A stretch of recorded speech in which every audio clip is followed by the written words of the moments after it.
Kalian sudah tahu selama ini Alina merebut kekasihku. Sungguh kalian keluarga yang kejam. Pekik Sahira dengan nafas memburu.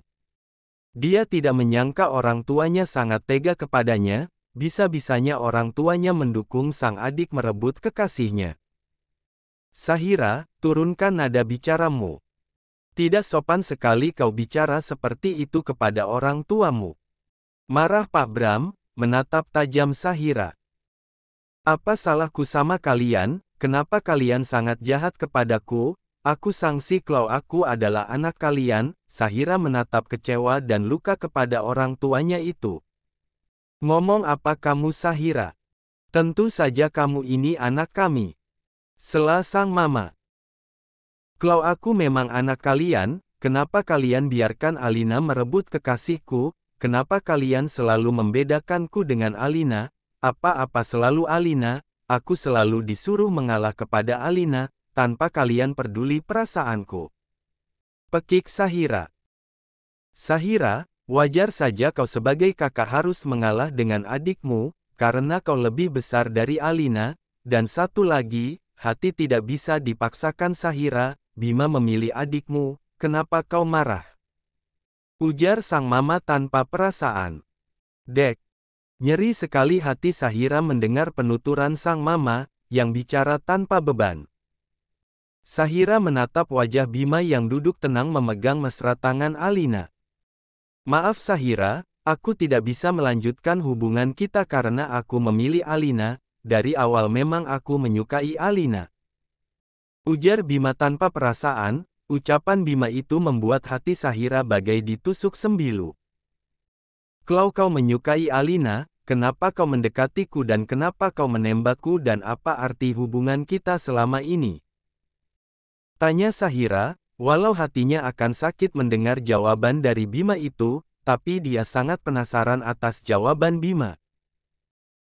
Aku mendekatimu karena waktu itu Alina masih mempunyai kekasih, mau tidak mau aku mendekatimu dan satu lagi aku hanya ingin memanfaatkan kamu dalam pelajaran, karena kau pintar aku membutuhkan kau untuk mengerjakan tugas-tugasku.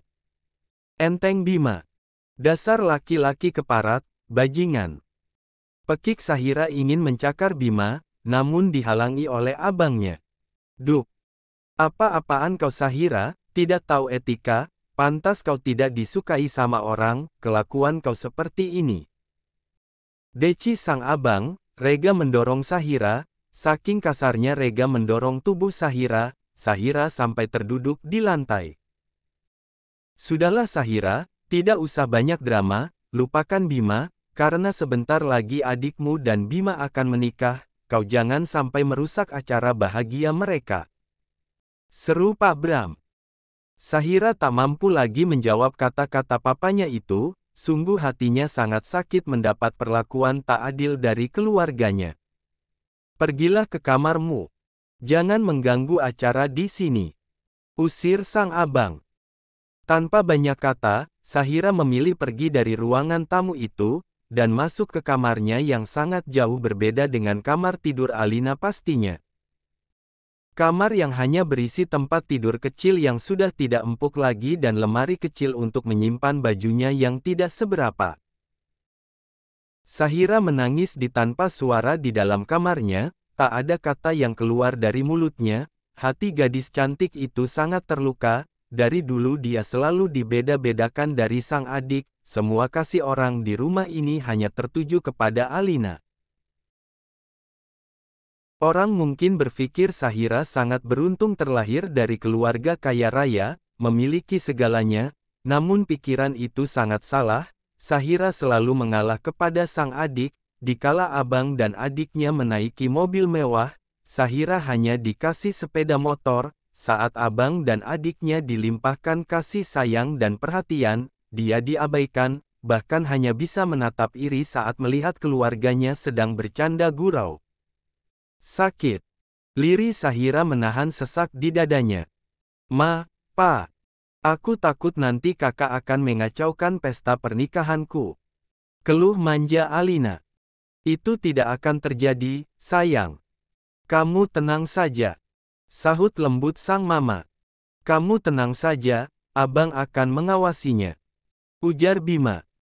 Kamu tenang saja, papa akan menikahkannya dengan laki-laki yang pernah menyelamatkan papa saat mau dirampok waktu itu. Ujar Pak Bram tanpa dosa. Memang papa tahu dia tinggal di mana? Tanya Alina berbinar. Papa sering melihatnya mangkal di lampu merah perapatan sana. Enteng sang papa. Kalau begitu segeralah papa temui laki-laki itu, aku takut kakak akan membuat onar di hari bersejarahku. Ucap Alina tanpa dosa. Baiklah papa akan mencarinya, putri cantik papa tenang saja. Pak Bram mengiyakan permintaan Alina tanpa memikirkan perasaan Sahira. Sementara di tempat yang berbeda, ada seorang laki-laki yang berpenampilan urakan sedang duduk menyesap sebatang rokok di tangannya. Wui, bro, kau tidak ikut balapan malam ini? Tanya teman pemuda itu. Malas gue. Acu galang dan menyesap kopi hitam pesanannya. Tumben lu malas, biasanya gercep, apa uang lu masih banyak? Kekeh teman Tony. Galang hanya diam, malas menyahut ucapan temannya itu. Galang adalah laki-laki sebatang kara, dia hidup dimanapun dia mau, walau dia mempunyai rumah, tapi dia lebih suka menggelandang di jalanan, dia hanya akan pulang ke rumahnya kalau dia bosan di jalanan, sungguh aneh memang. Tak banyak di antara teman-temannya mengetahui kehidupan Galang, karena Galang merahasiakan itu, dia ingin mencari teman yang mau menerimanya apa adanya, bukan ada apanya. Lu masih mau mencari gadis itu, Lang? Tanya Tony. Sahut Galang. Cek, padahal banyak cewek cantik yang mau sama lu, tapi lu malah menghabiskan banyak waktu demi yang tak pasti. Cibir Tony. Berisik. Ketus Galang. Cek, dasar beruang kutub keras kepala. Cibir Tony. Galang hanya diam, tidak mau menyahuti ucapan Tony itu. Ada apa, Tuan mengundang saya ke rumah, Tuan? Tanya Galang dengan tatapan dinginnya melihat ke arah Pak Bram. Begini, waktu itu kamu telah menyelamatkan saya, sebagai hutang budi saya kepada kamu, saya ingin kamu menikah dengan putri saya. Sahut Pak Bram tanpa bertele-tele. Galang langsung mengerutkan dahinya, apakah pertolongan yang dia berikan kepada laki-laki parubaya itu sangat berarti sampai-sampai dia mau menjodohkan anaknya dengan dia yang berpenampilan urakan, sungguh dermawan sekali hati keluarga ini, tanpa memandang kasta mencari menantu, pikir Galang. Apakah Tuan tidak sedang bercanda, menjodohkan saya dengan anak Tuan, saya ini hanya pengangguran. Tolak Galang. Tidak, saya tidak sedang bercanda, saya berbicara serius, kamu cocok dengan putri saya. Mantap Pak Bram. Sebegitu bencinya papa kepadaku, dan ingin aku keluar dari rumah ini, makanya papa mencarikan aku jodoh secara acak, apa kalian takut aku akan membuat onar di pesta pernikahan putri kesayangan kalian itu, makanya kalian menikahkan aku dengan sembarang orang. Sela Sahira dengan tatapan penuh luka. Dek. Galang menatap gadis cantik yang terlihat tidak baik-baik saja, dan dia baru sadar laki-laki yang duduk mesra dengan wanita yang agak mirip dengan wanita malang itu, adalah kekasih wanita itu, tapi kenapa laki-laki itu sangat mesra dengan perempuan yang mungkin umurnya di bawah wanita malang itu? Kalian tenang saja, aku tidak akan pernah mengganggu pernikahan mereka, karena aku tidak sudi merendahkan harga diriku memperebutkan laki-laki menjijikan itu, mereka pantas bersanding, barang bekas memang tempatnya di tong sampah. Sarkas Sahira berapi-api, tidak ada lagi rasa hormat kepada orang-orang tuanya, kekecewaan Sahira sangat dalam kepada keluarganya, selama ini dia cukup bersabar dan terus mengalah, walau hatinya tak terima, namun saat ini dia hanya ingin melawan mereka semua. Plak. Wajah Sahira terpaling ke samping mendapatkan tamparan keras dari sang ayah, air matanya luruh membasahi pipi wanita cantik itu. Tangan Galang terkepal kuat melihat gadis malang itu mendapat tamparan keras dari ayah gadis itu, darahnya mendidih melihat kesakitan wanita cantik itu, namun dia tidak punya kuasa untuk melindungi gadis malang itu. Jaga ucapan kamu gadis, si Astris Alan, adikmu adalah gadis baik-baik. Marah sang ayah.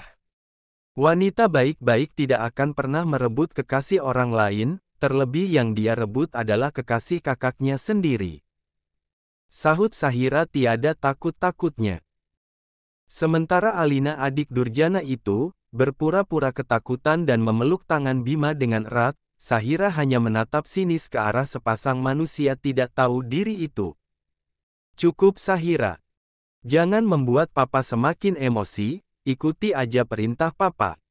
Geram Pak Bram. Perintah apa? Menikahkanku dengannya. Baiklah, aku akan menerimanya, tapi setelah aku menikah dengan dirinya, aku akan keluar dari rumah ini. Tegas Sahira. Biarlah dia menikah dengan laki-laki yang dia tidak tahu asal-usul laki-laki itu, yang penting untuk sementara dia ingin lepas dari rumah bagai neraka ini. Setelah keluar dari rumah ini, dia akan memikirkan tentang pernikahannya itu, mau dilanjut atau harus bercerai dengan laki-laki itu. Sahira tidak peduli akan hal itu, yang dia mau hanya ingin pergi jauh dari orang-orang Bia Astris AB ini. Sahira menatap penuh harap ke arah Galang. Mau nikah kau menikah denganku? Tanya Sahira sungguh-sungguh terkesan sangat memohon agar laki-laki itu mau menerimanya. Hati Galang terenyuh melihat manik mata penuh kesakitan itu, tanpa banyak pikir, Galang menganggukkan kepalanya, menerima lamaran gadis malang itu. Bagaimana? Laki-laki itu mau menikah denganku, kapan kalian akan menikahkanku? Tanya Sahira menatap sang ayah dengan tatapan dinginnya. Sahira.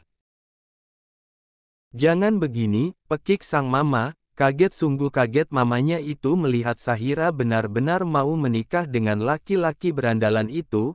Dia memang ingin Sahira menikah, tapi bukan dengan laki-laki yang seperti ini juga. Suaminya kadang-kadang pengen ditabok juga, memilihkan calon menantu seperti itu untuk putrinya, walau semarah apapun mamanya itu, namun dia ingin sedikit terbaik juga untuk Sahira. Apa? Bukannya ini yang kalian mau, sekarang kenapa Anda tidak terima? Sinis Sahira. Terserah kaulah, dasar anak pembangkang, apa susahnya sih kamu itu legowo? Mengikhlaskan Bima untuk adikmu, kalau kamu tidak berulah, mungkin papa tidak menjodohkan kamu dengannya. Kesal sang mama. Sudahlah ma, biarkan saja dia menikah dengan gembel itu, memang laki-laki itu cocok dengannya. Seru sang abang, yang memang dari dulu tidak pernah menyanyanginya, namun sang abang sangat menyanyangi Alina sang adik. Galang hanya memperhatikan pertengkaran Sahira dan keluarganya itu. Papa sudah menelpon Pak RT, dia akan membawakan penghulu sekarang juga, jadi kita langsung menikahkan mereka. Seru Pak Bram. Sahira hanya tersenyum miris mendengar ucapan sang ayah. Sahira menatap miris pantulan dirinya di kaca, memakai baju tunik dan celana kulot tak lupa satu buah pasmina menutup kepalanya. Hari ini dia akan menikah dengan laki-laki entah dari mana asal-usulnya, dan pernikahan itu jauh dengan pernikahan impiannya, memakai baju apa adanya, dan riasan apa adanya, bahkan orang tua dan saudaranya tak peduli, dia hanya berdandan seorang diri di kamar sederhana itu. Tidak apa-apa Sahira, kamu kuat, jangan lemah, bukankah sudah biasa mendapatkan perlakuan tidak adil ini? Gumam Sahira pada dirinya. Duk. Jangan lama-lama, itu sudah ada penghulu menunggumu di luar. Suara sang abang menggema dengan keras dari balik pintu itu. Saya terima nikah dan kawinnya Sahira Putri binti Bramantio dengan mas kawin uang Rp150.000 dibayar tunai. Begitulah kira-kira autor takut salah suara Galang menggema di ruangan rumah mewah itu dengan lantangnya, tidak ada keraguan sedikit pun tersirat dari suaranya. Bagaimana, saksi? Tanya penghulu. Sahut mereka beramai-ramai. Tes. Air mata Sahira menetes di pipinya, akhirnya dia dinikahi oleh laki-laki yang tidak dia kenal sama sekali. Sahira berjalan mendekati sang suami tanpa disamping oleh ibu dan adiknya, miris bukan? Galang menatap miris ke arah istri yang baru saja dia ikat dengan janji sucinya kepada Sang Pencipta. Pakaian sang istri jauh dari kata pakaian orang yang mau ijab kabul, hanya memakai baju seadanya dan riasan seadanya, bahkan istrinya itu tidak didampingi oleh keluarganya, dia hanya berjalan dengan wajah sendunya, menghampiri Galang. Sahira duduk di depan sang suami dan menci punggung tangan suaminya itu dengan penuh takzim. Galang mengusap puncak kepala Sahira. Sahira dibuat menegang karena usapan tangan suaminya itu. Baru kali ini ada orang yang mengusap kepalanya dengan sangat lembut, bahkan papanya sekalipun tidak pernah melakukannya. Aku akan membawamu keluar dari sini, bertahanlah sebentar lagi. Bisik Galang di kuping Sahira. Sahira hanya mengangguk pasrah. Bersambung.